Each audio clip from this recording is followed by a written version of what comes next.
nicht sehr straff, oder soll es sein? Ja, es ist nicht gespannt genug. Малко по-обърнато май трябва да стане. Да, това беше така. Das war Probe, ja. Das war eine Probe. Die Maschine... Fahrt in die andere Richtung, ja, ich weiß.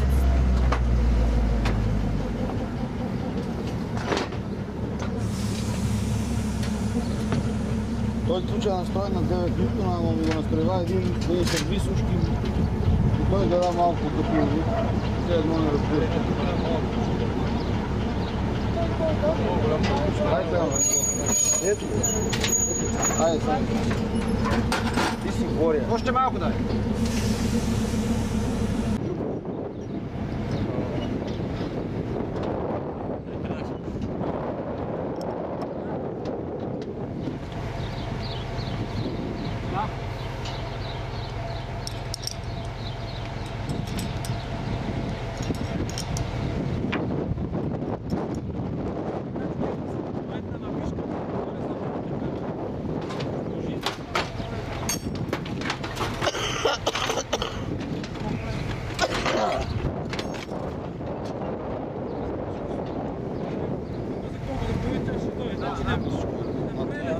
Екрана е колата, ние сме малко към междугарите.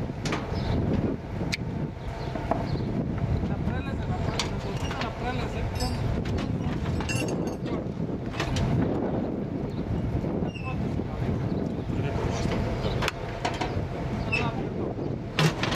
Там ще чакаме.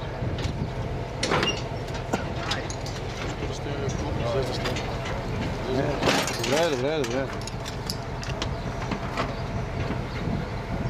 Данчо, Да. значи до болта пускате, нали така? Значи отгоре е до болта, отдолу не. Отдолу до половина. Да. Ема той каза до болта, за от двете страни да е до болта. Да има аванс малко. Да. Каза, че не трябва да се чупат, защото Стоянов искаше да оставаме 10 да центиметра. оставаме, обаче човека казва, че Дори леко се... Викам, аз го всеко казвам щупване, както значи му дават колко милиона? 2 милиона пъти милиона. вибрация, нали? Какво го дава? Повдигането на пантографа. Значи, Разминава 2 милиона. така както той Кой е това 2 милиона? пъти... Трябва да подига пантографа и го, нали, колебанията на натиска, нали, като минава и го надига. Да. И то се чупи колко ще, нали? Да. Ако се прегъне, към 100 хиляди. Дава ли дръст? Да. Е с гъбката. Да. Де факто, като го щупиш, после го отпуснеш, по-добре ако се наложи нека да се смениш цялото въженце, а не на всека струнка по 10, по 10 отива много въже, разбираш. По-добре да имаш аванс, ако се наложи некъде, какво ще чупи.